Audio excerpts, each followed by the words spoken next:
And this person said that dominant personalities need a soft person on the other side. So I guess that means you and I could maybe figure it out eventually. Whatever you need to call dominant. So I was telling Vic, I saw him on TV last night on the 10 o'clock news. Apparently, yesterday, obviously we had a really, really odd week. I can't imagine being in law enforcement this week. But, we had 9/11 this week, which is, I'm starting to think that we have way too many days to remember. You know what I mean? Now we're having to stack up all these remembrance days, and that kind of sucks. While it's great to honor people, are we going to get a month in our year that we're not celebrating a remembrance of a war or a tragedy?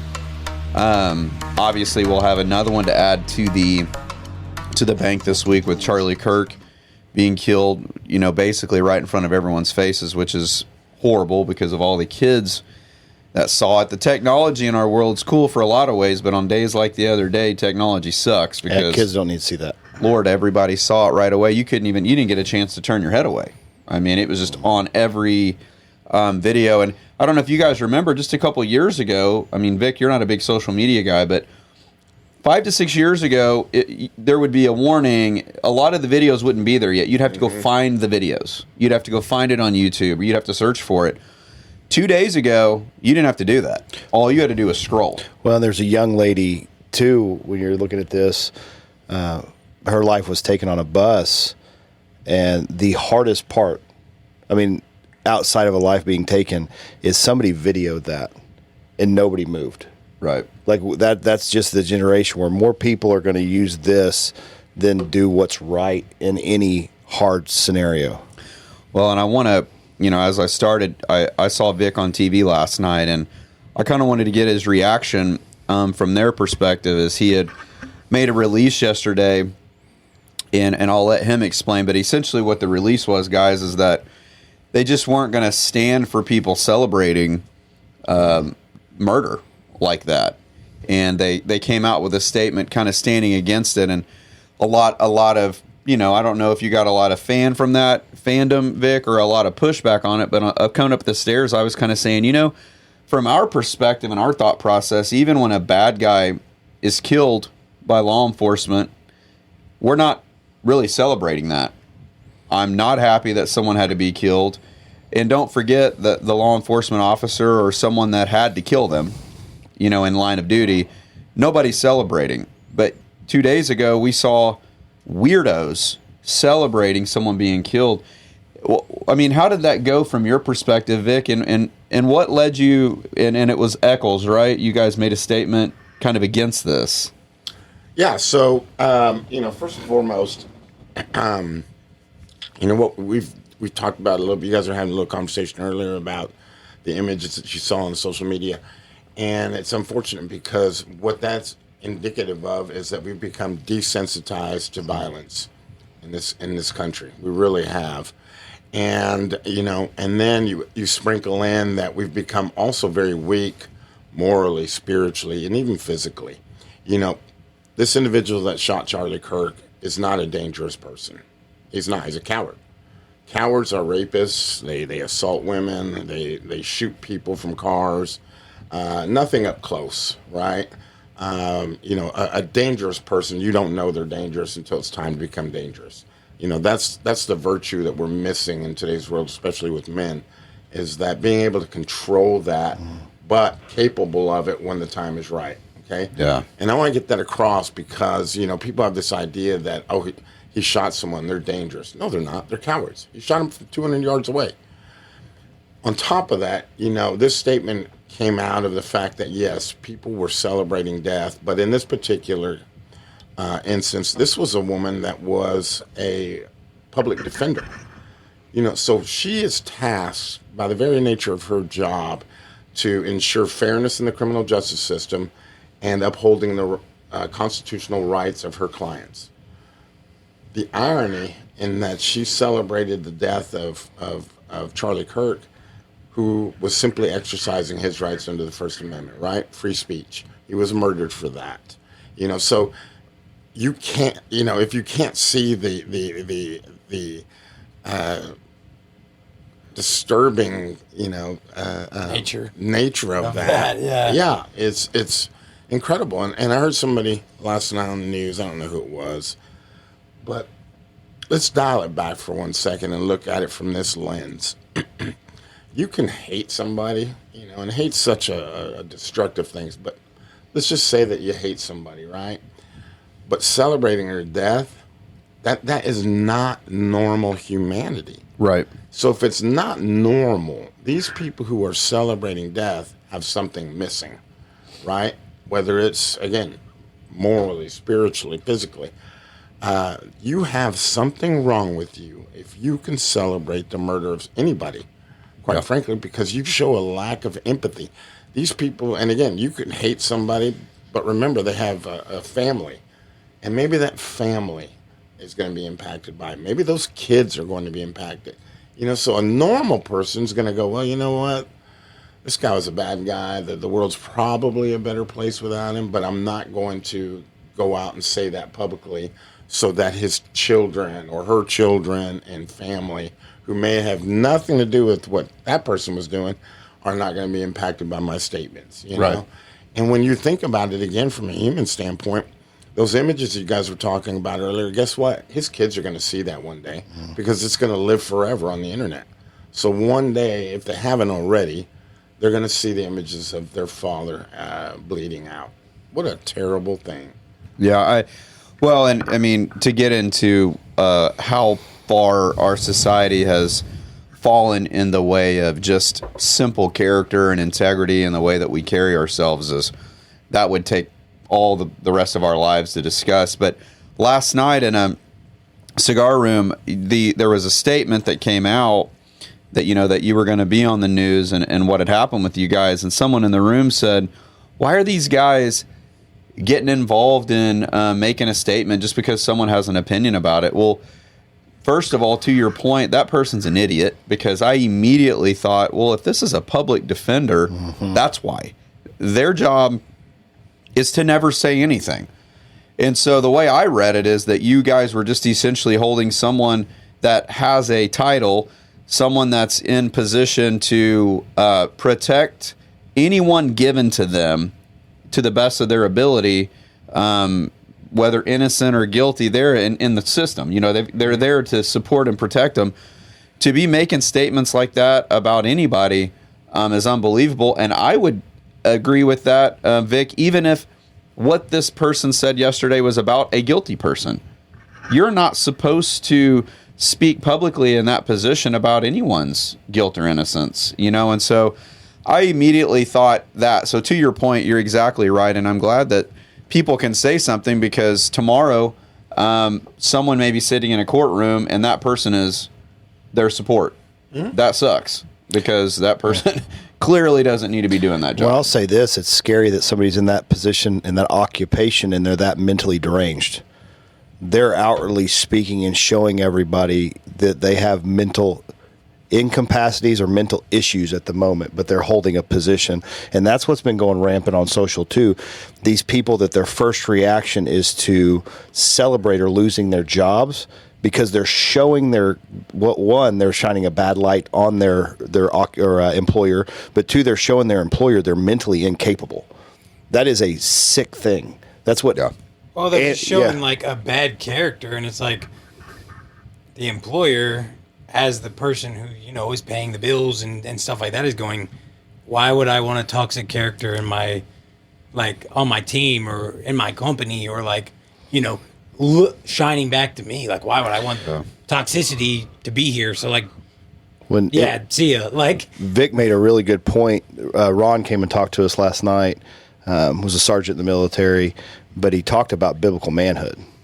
And this should spark, when I say that people should act to this, as a believer, the action should be getting back to the foundation of biblical manhood, where we do hard things, we prepare ourselves, we're in the Word, we gain wisdom through the actions and failures of manhood, but we're equipped. Yeah, absolutely. And we're missing those components today, and I think that's a huge reason why we're having these issues and talking about these issues. And to Brian, to your further point about the comment made by that individual, I would also say again, this is a public defender holding a public office. Right. I'm accountable. Everybody else is accountable when we hold these types of positions, and I would expect nothing less had I said something so off the wall and inflammatory for somebody to call it out. And then secondly, she does enjoy her First Amendment rights. She absolutely can say whatever she wants to say. And I actually would support that.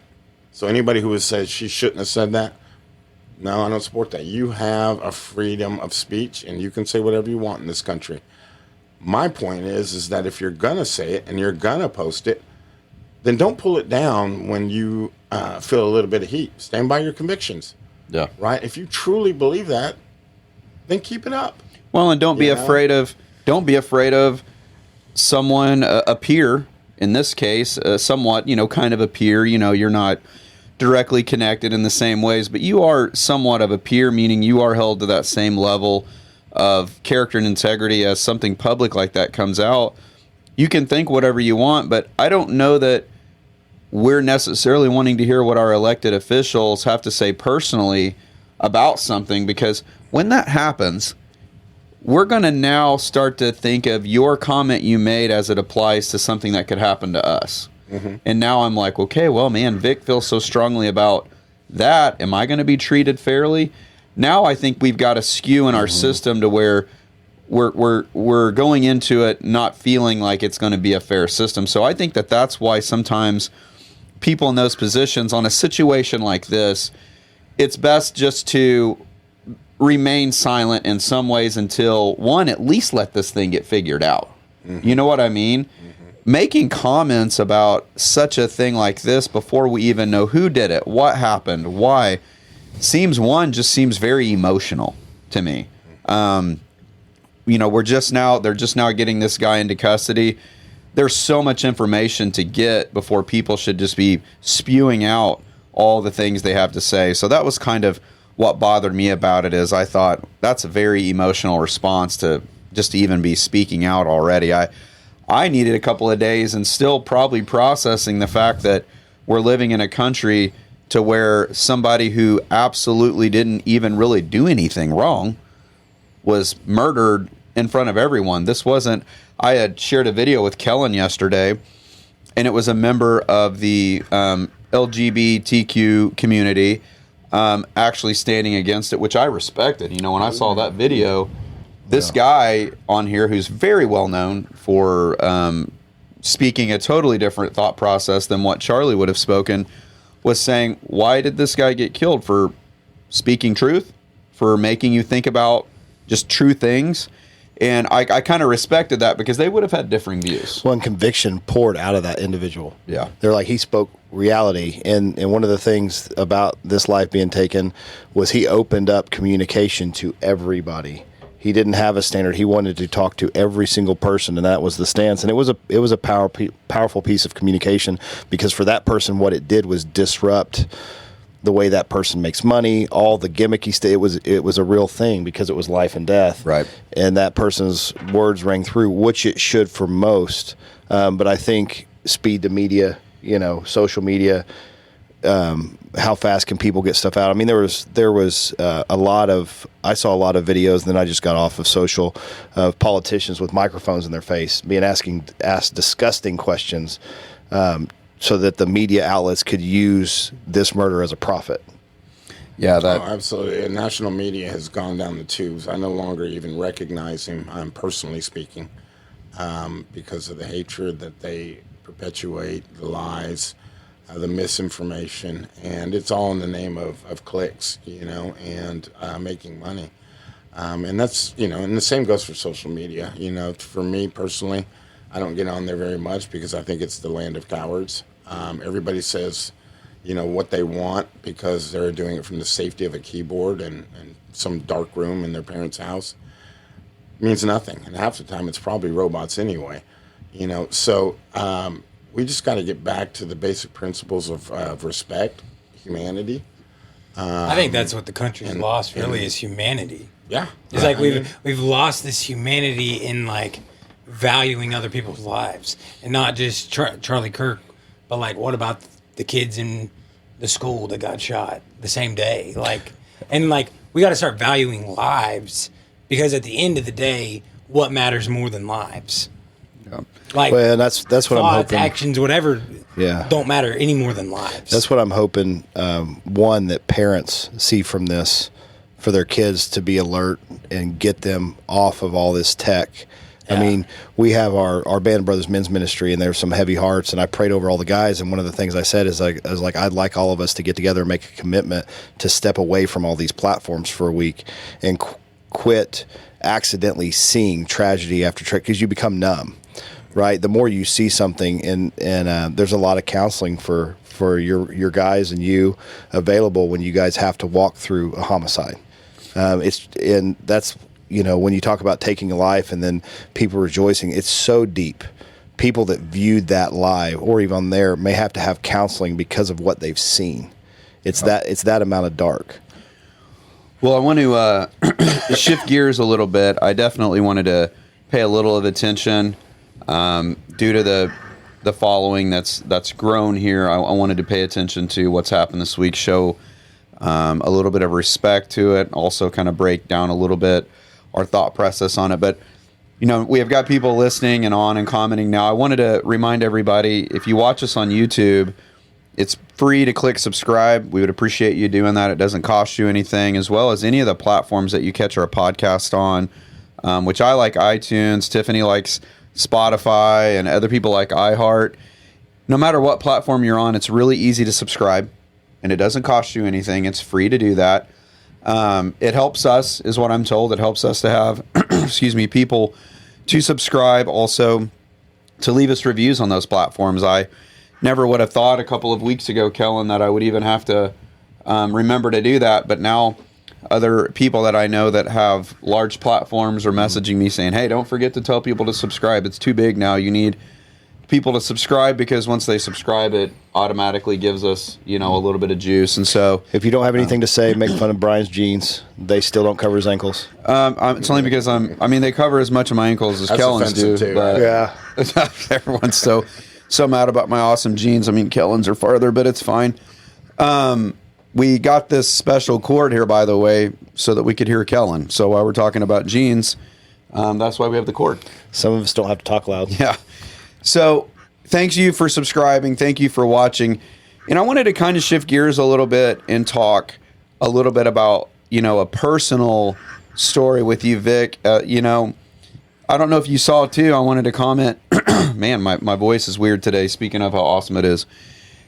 What is it, about a week and a half, 2 weeks ago now, Kellen, we had that 1440 Promise organization, Vic, that's kind of our prison ministry. And what it is we've got a guy that's on full-time in the prison teaching 2 classes a day.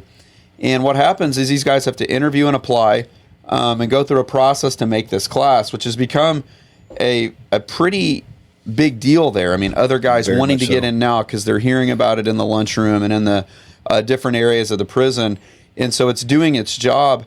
But 2 things happened 2 weeks ago that have never happened in Oklahoma. Number one, we held a Shark Tank in the prison itself, under the warden's care, under a lot of people that came to the facility to watch these guys who prepared for weeks to present a business plan presentation on what they would like to do once they were done serving their time.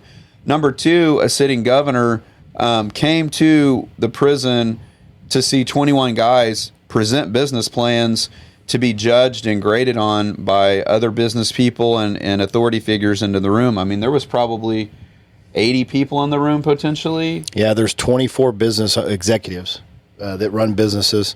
The governor came in, and that was something too. There's a whole table full of people that look like you and I, and these guys stepped up and they pitched hard and they pitched well for their dreams, for the business they had and why you should invest. It was a really cool experience. It was actually really impressive, Vic. My expectations on the way weren't very high, if I'm going to be honest. Rightfully so. They don't have a lot of resources. There's not a lot going on there. Anything they did have as a resource, Mike provided through 1440. But when I tell you that I was blown away I was blown away.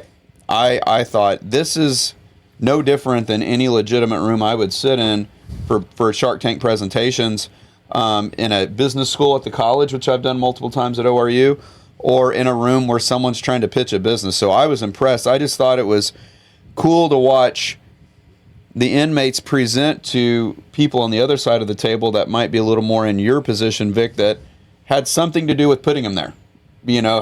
Were in officers, a couple of sheriffs were there. Our old buddy from the bigger guy from Oklahoma City, his right? name?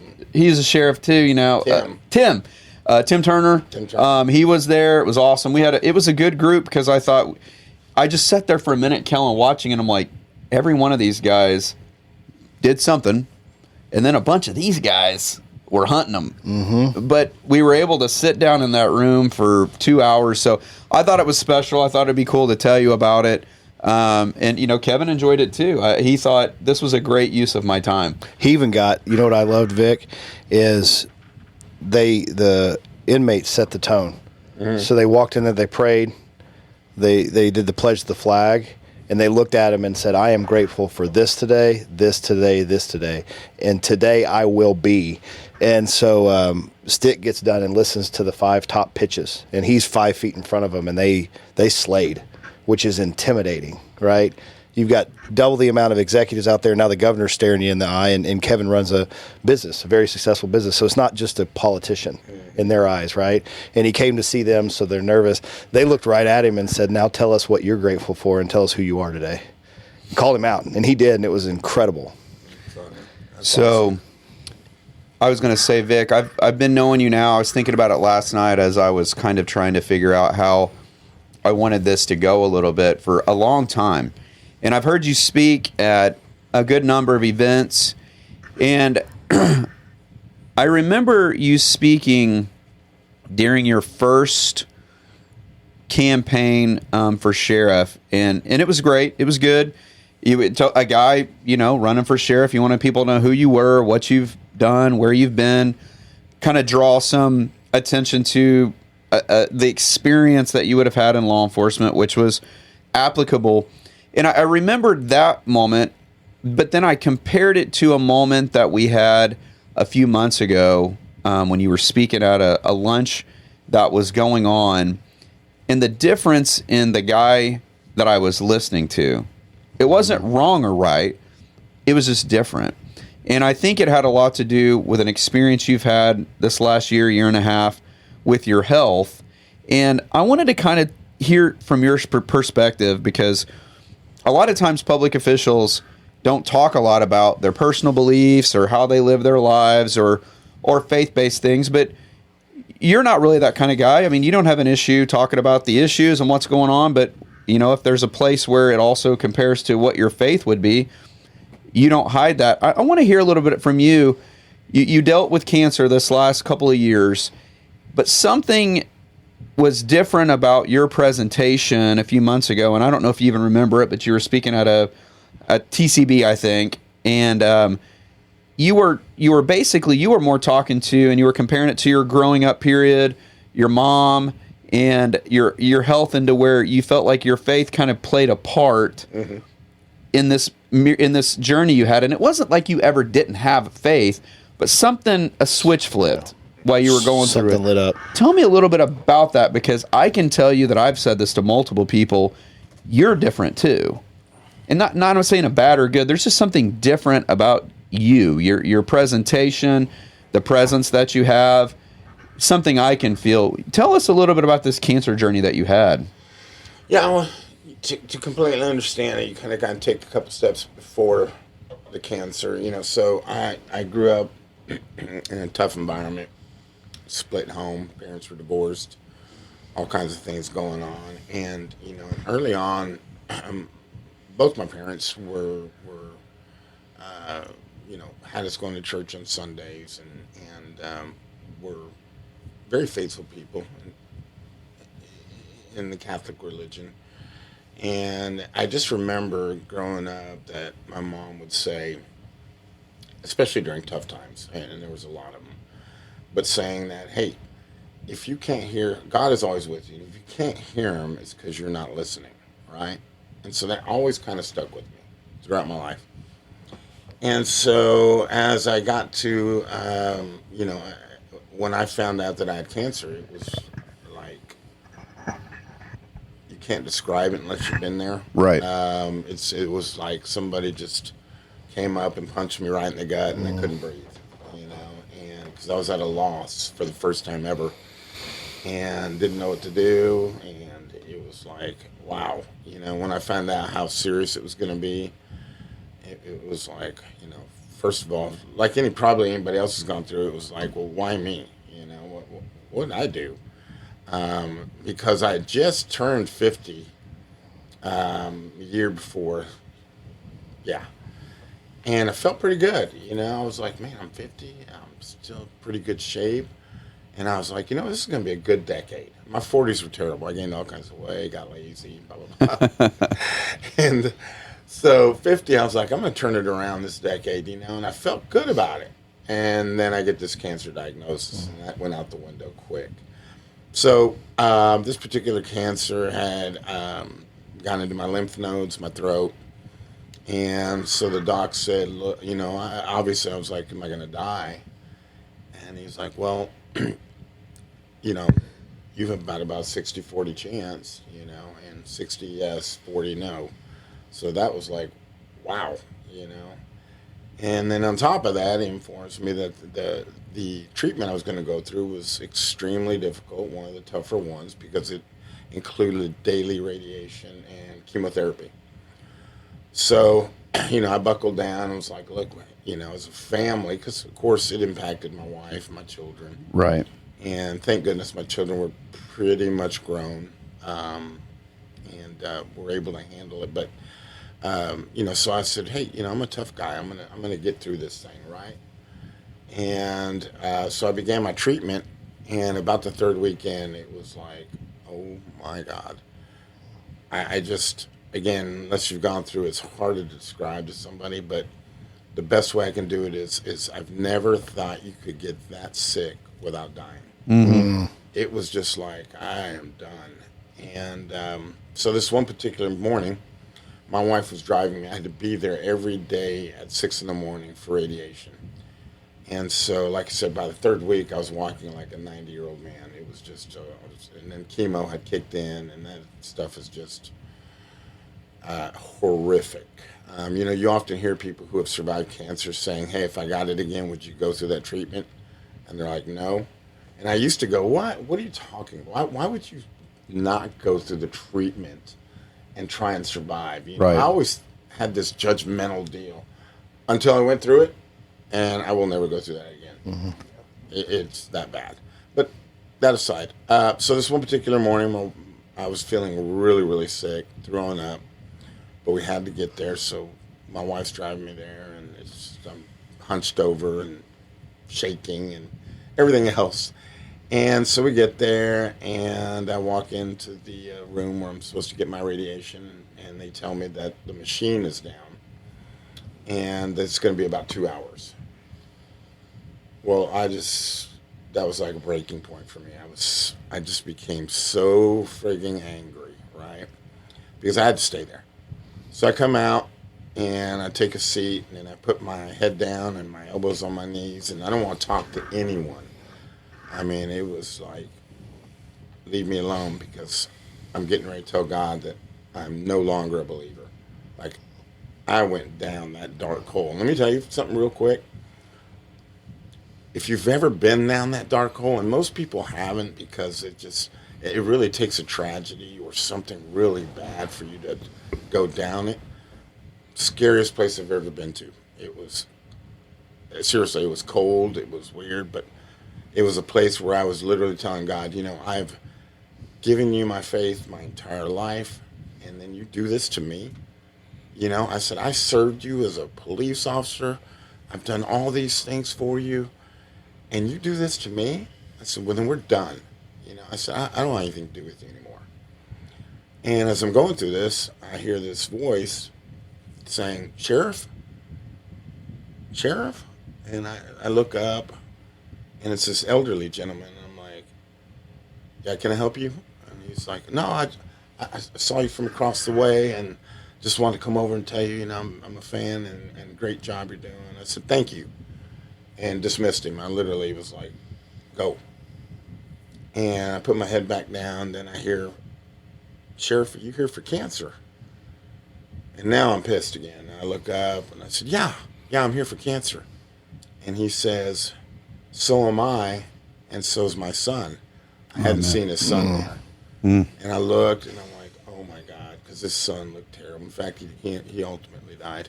And he had brain cancer, and it was like, oh my gosh. So I stood up and I said, sir, look, I'm sorry. I said, yeah, I'm here for cancer, and I just I'm going through a bad time. And he's like, yeah, I understand. He says, my son and I, unfortunately, are both having to go through this, and it's just terrible. He goes, can I pray over you? And I said, I literally looked up and was like, please forgive me. I said, I get the message. And he prayed over me, and from that point on, didn't get easier, right? Right. But I was able to make it through because of that. I knew God was with me, and I knew that when I did get through it, I had two choices. I could get through it and go back to my same frame of mind, things that I was doing or not doing, or I could appreciate the life that God has given me, right? And so the difference is, you're right, there is a difference. Problems are no longer problems to me anymore. They really aren't, And I was one of those people that if a problem came across, man, I'm fixing it, right? It was the cop in me, or I'm addressing it, or, I'm going to get in your face. Everything was always like, I got to fix this. Let's do it, right? And now, the funny thing is that the same problems are still there. Yeah. But guess what? They seem to fix themselves without me having to go haywire. It's amazing, right? And it's also very stress-free. Because I literally, I'll be at work and a problem will come across my desk and I'm like, that'll fix itself. Let that go. Right. And it's amazing how, guess what, it does. And then it's so when you stop and you stop the little things, which I think, thank goodness, and I often think, believe it or not, that one, God doesn't give you cancer. I think the devil gives you cancer. But it's a test on where your faith is, right? And I immediately failed, obviously, but then was able to rebound. But I think what happens there is you get a new perspective, right? And I think things happen for a reason, I do. And I think as the things that we just talked about today that are happening and all the political strife and all the weirdness that's going on in this world, I'm able to navigate it a lot better, I think, now than I would have if I never had cancer. Right. I know myself, and I can be very aggressive and speak out. But now I think there's a wisdom behind it. I think, I'm able to navigate these waters a lot better because there's a faith that it's always been there, but now it's solidified through what happened with cancer and through that incident. And it was amazing. It opened up my eyes to humanity. Right. These are people that are suffering. And let me tell you something. I was taking my treatment at the cancer center here in Tulsa. And when I first went there, it was depressing because it looks like a mall, an airport. There were so many people impacted by cancer. But later what I saw was some of the strongest people I've ever seen in my life, most faithful people I've ever seen in my life, and kindest. They didn't worry about themselves. They worried about you. Like, it was like, how are you doing, right? And it was just an amazing thing to see. And so it also rekindled my belief in humanity. We hear a lot, and we just talked about what we see and on a daily basis on social media. Don't forget, there's still a sizable population in this world that are good people. Right. That care. It's just that we don't ever talk about them. We don't showcase them the way that we should, right? And so, at the end of the day, I lost a lot, still have. that cancer took from me. But it also, I think it gave me a lot more than it took. And, so that's kind of my cancer story. I'm stronger from it. I really am. Yeah. But when I hear you, sorry, Kellen. Well, just really quick, Brian and I talked about this a couple weeks ago on the podcast, that God's close to the brokenhearted. Like, he understands the heart, and we in the flesh often look at the actions. You saying, God, I'm done, or that, like, God knows your heart at all times. But then Paul says in Romans, it's in Romans 5, not only that, but we rejoice in our suffering, knowing that suffering produces endurance. Endurance produces character, and character produces hope. And for anybody listening to your testimony, because as we walk through all these trials and we look at humanity and what's been stripped away and numbed and all these things, there's a promise in Revelation that the story of Jesus Christ, he is the hope, but that is the gospel, but our testimony will set people free. And so I don't want anybody to miss that the truth found in Romans 5, on the other side of it, what looked hopeless, all the different questions, you've come out with a measure of freedom you would not have without the suffering. And that's the promise of God in the valley with us. Agreed. It's very true. Yeah. It's very true. And again, I'm a firm believer things happen for a reason, and you have a choice. You learn from it, or you perish from it. And I think those are things that happen on a daily basis to each and every one of us, whether you recognize it or not. And lastly, I would tell you that I can't imagine having to go through anything so terrible like that without a faith in God. I'd be lost. I don't think there was any atheists at the cancer center, and maybe there were, but I would tell you that the people I was around had a very strong grasp on their faith in God. And, and I don't know that it was foxhole faith, like, oh, I'm faced with death, I better make it right with God. But even if it is, right, I think, God's a forgiving God and will embrace you. Right. And like, to your point, knows your heart. Yeah. So there's a difference between going, I may die, so, hey, God, me and you, right?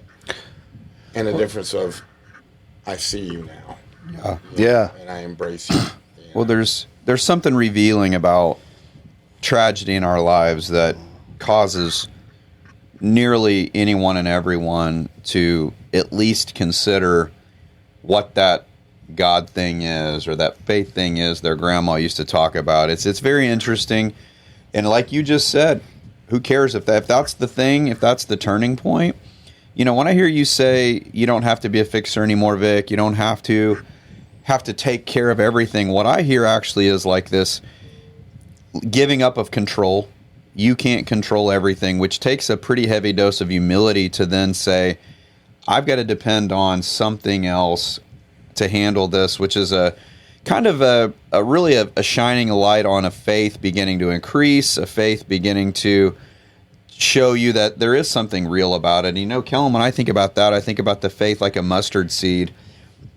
This is one of those examples of someone having, Vic said, I had a belief, I had a faith, but then as I hear the story develop, it's growing. So it's like God came to work in the little bitty space, and then, like the word said, it began to grow because now Vic sees, okay, something's happening here, something's changing, and that faith begins to grow. And so the humility piece is big, and I want to think about when you talk about this, I believe as a healing process that took place for you, Vic, and something that comes out of you now that's so much different. And again, it's not a bad or good, it's just a different thing. You were so impacted by that guy you met at the hospital that day. And, you said you don't believe that God gives cancer. You're exactly right. I mean, this earth was created out of free will. God brings life. And all through Scripture, He's the author of life. And to your story, there was a story in the Bible about Job. And the enemy comes to God the Father and says, I'm going to get Job. And God doesn't give Job doesn't hammer Job, doesn't attack Job. He allows the enemy to, because he's already said, that guy is my servant.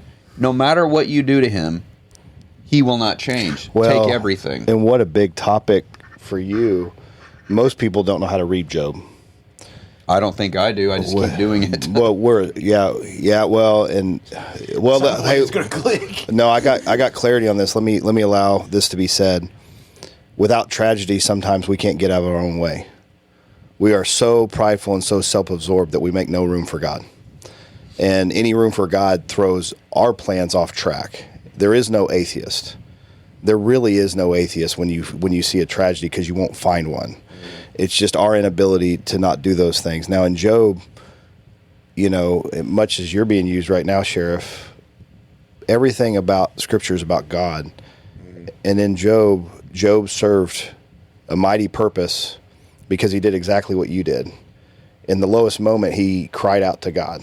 And he didn't say all the right things. That's the beautiful part. Your stories align perfectly. Why this happened to me? And he actually calls God to God's courts without knowing it, and God comes as his own witness and his own defender and articulates everything. And Job has the perspective again, right? But in all things being allowed in suffering, God doesn't answer the question of suffering in Job. He shows that there's a justice system, and he shows that his wisdom, having to take care of everything from beginning to end, is a part of justice. And Sheriff, what a topic. I talked to a friend yesterday. His child is being preyed on by a predator online, and the justice system is there. And he was a reoccurring alcoholic and had some tough run-ins that he remembers when he was on alcohol, and they had to put him on the ground. And he's just like, what a revelation, right? I caused my own issues now that I'm a mature adult, but I always disliked the police and the justice system until I needed them. And without order and justice, my kids are preyed on. Any thoughts on that, or on just trusting God with the justice system, with his wisdom? Yeah, I mean, being in law enforcement for 31 years, it is, oftentimes you hear of it as a calling, and it truly is, because when you think about what an average cop goes through in just 20 years of service, you see people at their worst. In 1 year of service. Yeah. Let's break it down to 1 year of service. Like, it takes some time to see every, like I've seen it all, and it wasn't very pretty. But, when you think about that and you see people, you're always there at people's worst times, right? Even if something as little as a ticket. I don't like getting a ticket to this day, it pisses me off if I get one. But that's where that when you are so close to the negativity, which cops are, the response from people about cops is that they're bad, right? Mm-hmm. Because we're always, if I saw you every day on my worst day, I would start to go, I hate this guy. Every time he's around, I'm having a bad day. I'm having a bad day. Yeah. And think about it. We're at its worst day, you're informing a family that their daughter died in a traffic accident, or their kid was murdered, or it's just one of those jobs. But on the same token, I would tell you some of the most heroic acts I've ever seen have been from police officers. It's just most cops don't care about being posted on media or given some award. They do it because that's what their job is. That's what their calling is, right? And and so we see it all the time. People hate us until they need us, and we'll still. That's the cool thing about cops, is they'll still be there for you even if they don't like you. I can't tell you how much help I've given to guys that were criminals, but if they called and had a legitimate thing they needed help with, I helped them. You don't get to pick and choose who you help, So, but while I'm on the subject, I do want to talk about this because I think it needs, again, shed light on some things, how we're doing things today.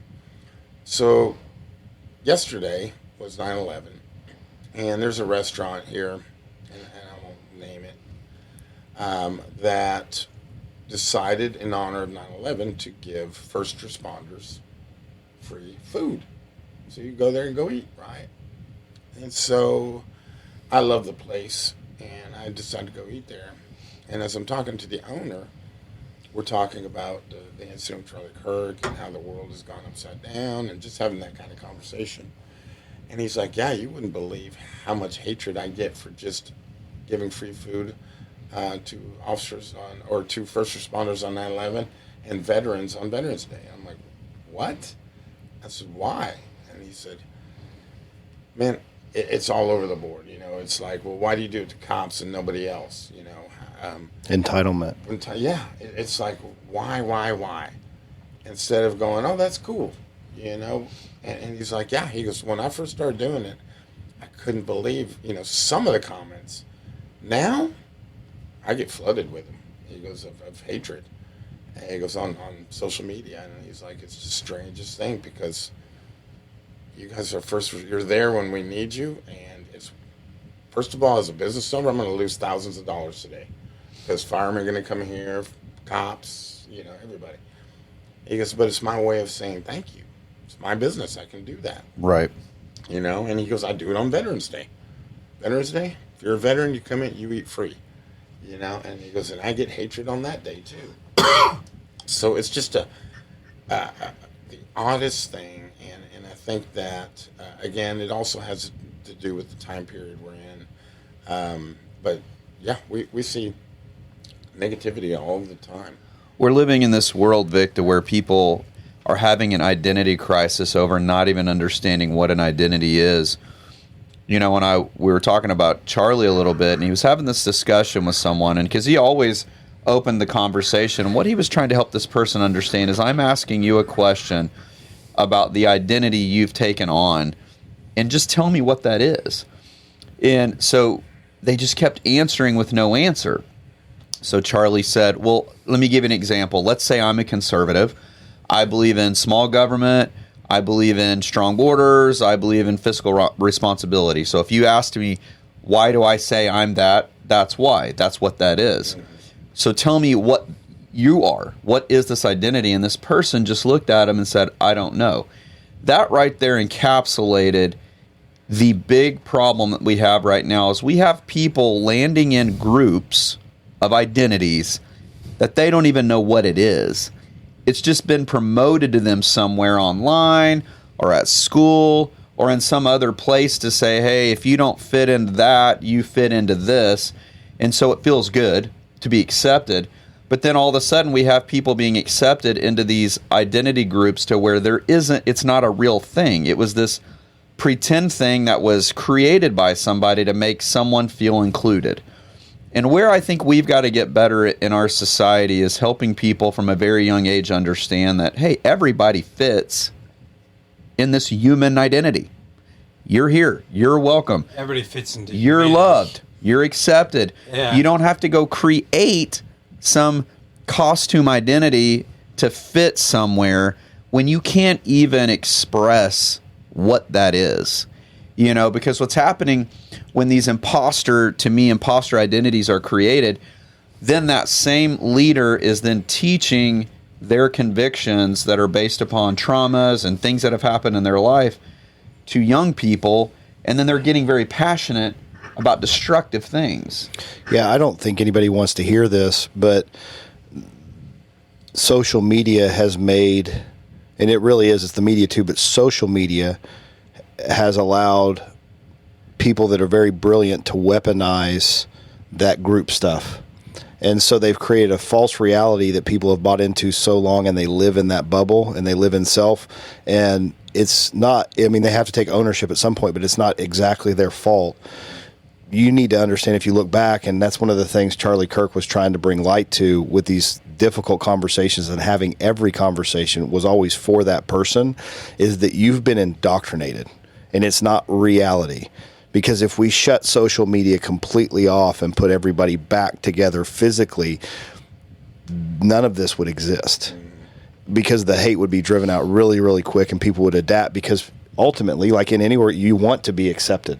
You don't want to be excluded, and people should be there for people if they are excluded, but those groups used to be very small. That's why suicide's through the roof with isolation, loneliness, and they've convinced you to eat yourself up with your immaturity and how you care for yourself. That ultimately leads to a very lonely, hollow place, and you don't have anybody to cry out to for help. But it is a weapon.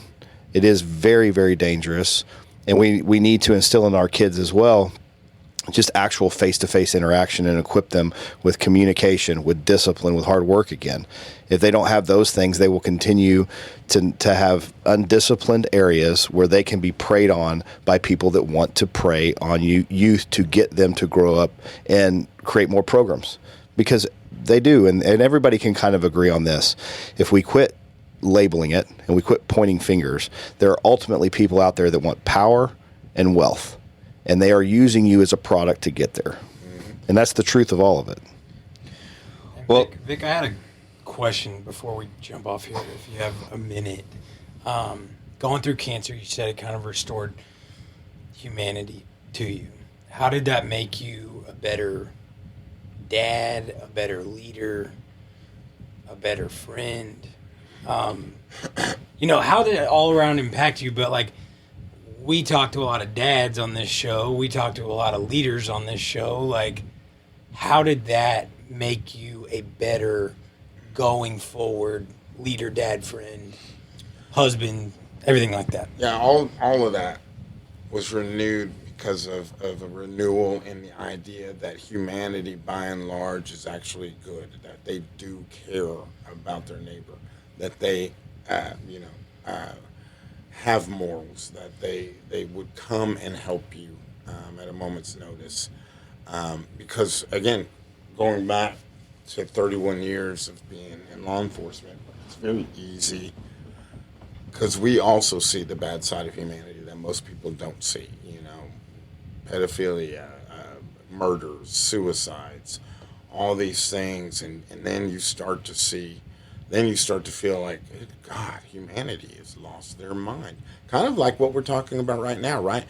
It would be very easy and understandable to go, man, well, I don't want to live in this world. I'm not going to have any kids and bring them into this world. This world's crazy, right? And it would almost be justifiably so to believe that, but it's not. And that's part of the problem. People aren't having families anymore. It's family is not being held in the sacred place that it should be. Because of this attitude that this world is crazy and humanity has lost its mind. So if you reverse that and you step out of that and you start to see it from a lens of, no, you know what? Humanity is worth fighting for. It's worth saving because there are good people, and there really are. You mentioned earlier when the young lady was stabbed on the train, nobody came to her rescue, instead filmed it. You know what? I fully believe if that was in Oklahoma, she probably wouldn't have gotten stabbed. That guy would have been taken down quickly, right? And I think in other parts of the country, the same thing would have happened. But it didn't on that one, and we see it and we go, wow, this is where are we at that nobody helped this poor girl, right?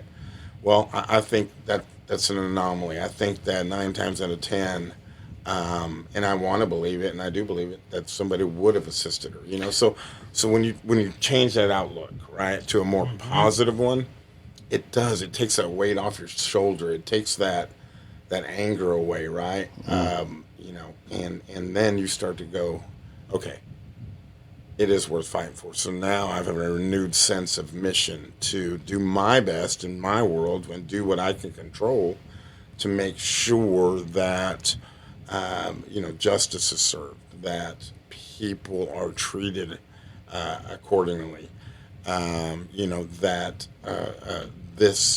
humanity is worth fighting for.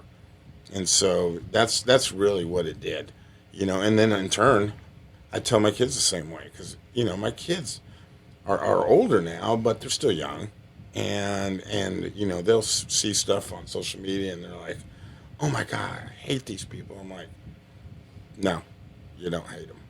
I said, you disagree with them, you may not even like them, but don't use the word hate because hate it's such a destructive tool that if you let it embed it in yourself, you know, it'll tear you down just as much as you'll tear the people down that it's directed at.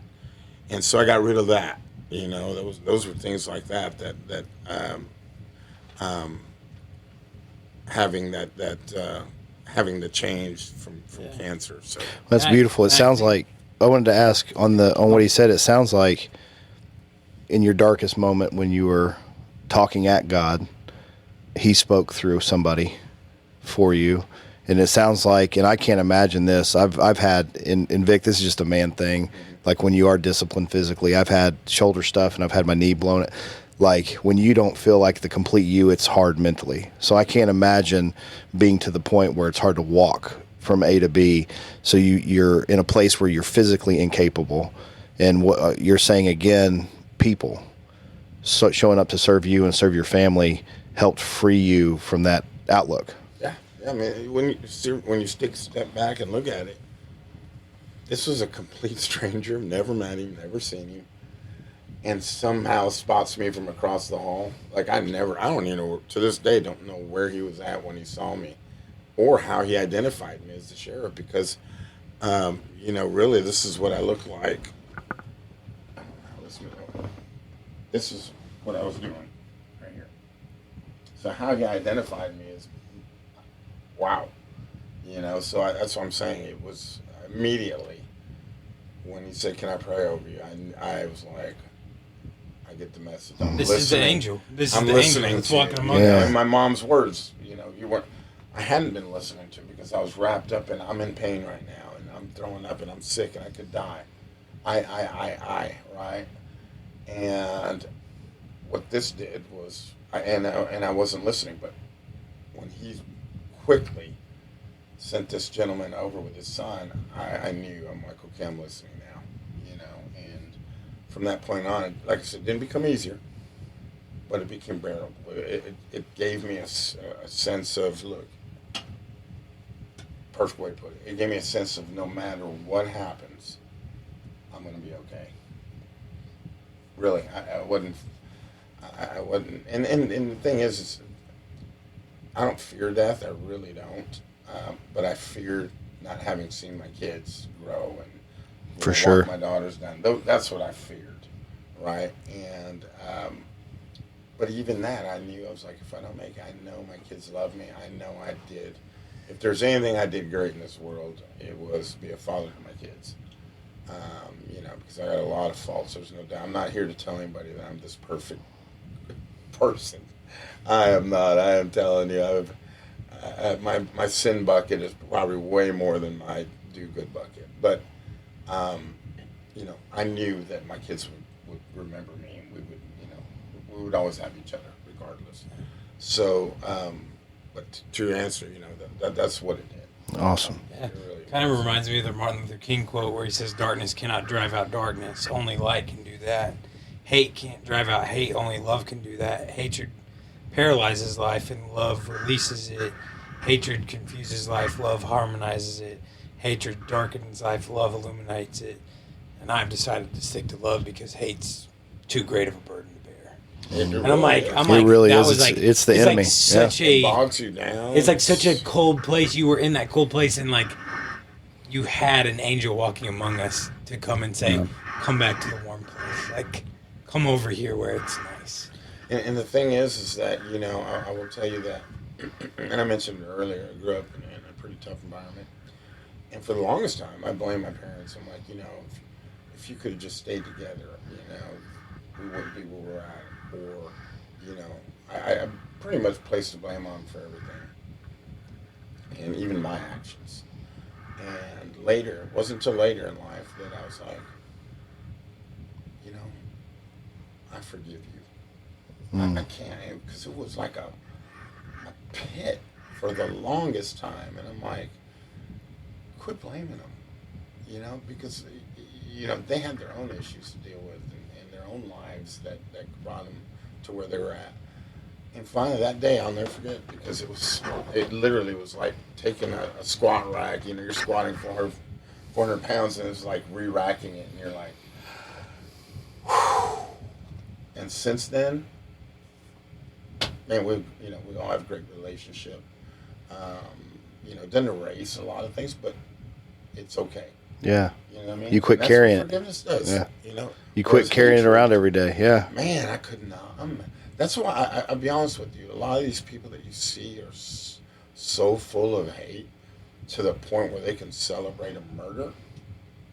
A part of me does feel sorry for them, because could you imagine waking up every day with that hatred in your heart?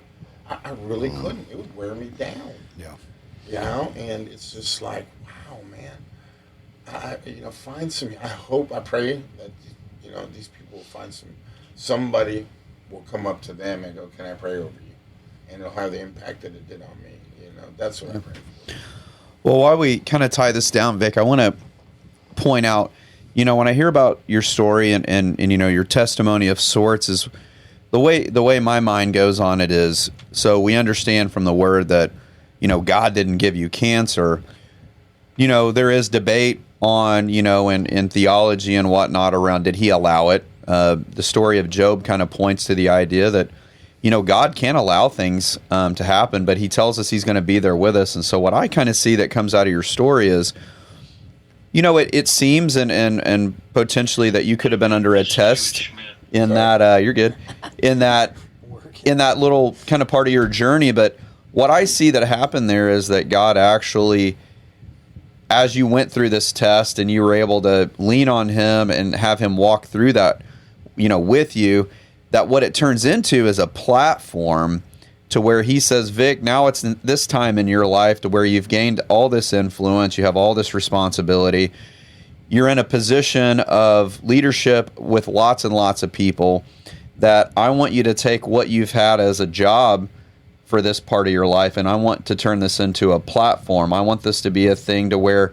not only are you serving the community, but you're able to do it with kind of a bold faith to say, he's brought me through a lot of this stuff, and how could I ever be silenced around that? And that's what I've seen you do in the last year and a half, is say, look, I've got a job to do. I'm the sheriff. I'm a leader, and I have a certain amount of authority and influence, but because of what I've been through, I'm now going to interject the faith piece, because God's been there with me through it all, and there's not going to be a certain amount of society or a weird process that we've let take over in our society silence that in me. You can believe whatever you want, but because of what I've been through, this is what I believe. Mm-hmm. And I don't have a problem with you sharing what you do, but I believe that what I'm going to share is going to have actual power.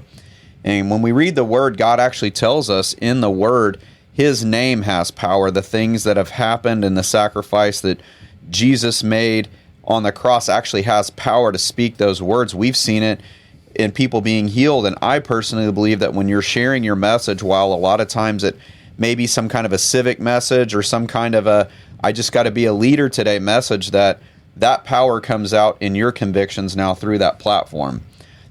So I, for one, appreciate people in leadership being able to say, just like we're okay with other people sharing their beliefs, I don't get mad at people telling me they don't believe what I believe. That's fine.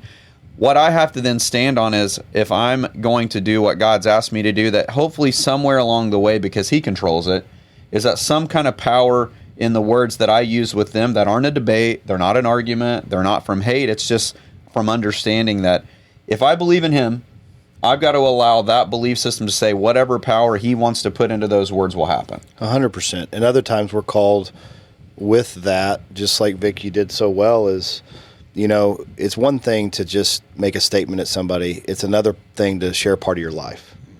And in the valley, or when we share our lives, it disrupts that hatred and where that other person is, because we're not trying to yell truth at them. We're truly sharing something we've walked through. And that's why God says it's so important. But yes, I mean, with all the events, with hopefully a keen awareness for everybody, the state of our country because of the just darkness, but media and social media and technology and that driving force, it's a time to be bold. And for what Vic said, like, people get this wrong. If we answer to the flesh and we meet violence with violence, we are a part of the darkness. But if we care enough about the person that's filled with hate to tell them the truth, that's a bold, disciplined love, and it's not easy to do. And that's what Scripture means when it talks about loving your enemy, because Jesus is available for all. Not all that act right, but for all. Well, we want to remind everybody, we appreciate you listening and watching. Subscribe on your platforms. Give us reviews on the platforms, YouTube, iTunes, iHeart, Spotify, wherever you watch us from. We certainly appreciate it. And we need it. Like I said earlier, they tell us it helps. So make fun of Brian's jeans. Help us out on doing that. I'll kind of close quickly in prayer. Yeah, go ahead. Yeah. We went over a little bit, so I was going to tie us down. Heavenly Father, we're just so thankful, Lord, that even when we're not aware that you're here, that you are. Lord, and even if, just like Vic said, we actionably appear to come against you and cast you away, Father, that you answer. And thank you, Father, that you answer in ways that we don't demand. Like through somebody else's loving words and loving prayer. I thank you today that bold testimony was heard. And I pray for anybody, that's in this prayer, that's holding any bitterness, unforgiveness against anybody, or anybody whose heart's filled with hate. I pray that they receive what Vic said, that there came a point when he got such clarity through the valley that he walked through, that it was no longer his job to hold on to all the hurt and pain and blame from others. And when he let go of that, and I just pray that you understand that that's trusting Jesus with it. It's not yours to hold. There is a measure of freedom and wisdom that has walked with him every day since. So if that's you and you're filled with just any bitterness, hate, or unforgiveness, I just pray that you can find it today to cry out to the Lord and to open your hands and declare that you won't hold it today. It's the foundation of the prayer. It says that we come and ask God to search us for any sin, and we turn from those. We don't continue to live the same way, but in the same measure, God, search us. If there's unforgiveness, we turn it over to you. And that prayer is for us, that we don't walk around with cancer in our bodies. And hate is also another form of cancer. So I just pray for everybody today. And Father, I also, as Vic goes out, I'm so thankful. Lord, in the beginning, you brought order to things, and you care about justice. And Vic's doing something incredibly hard. He is over our justice system here in many ways, and he's a leader to many that uphold that, and they do it without wanting accolade or any of this silliness on social media. So in the name of Jesus, we cover him with the blood of Jesus today in protection as he goes to and fro. And I ask, Lord, for resource to be poured out to him and his team, but also that his steps, they're layered with your wisdom for how he leads people, how he engages others, and how he talks to his team. I pray this in Jesus' name. Amen. All right, Vic, thanks for coming on. And thank you, bro. Don't forget to get canceled. It's kind of a weak get canceled.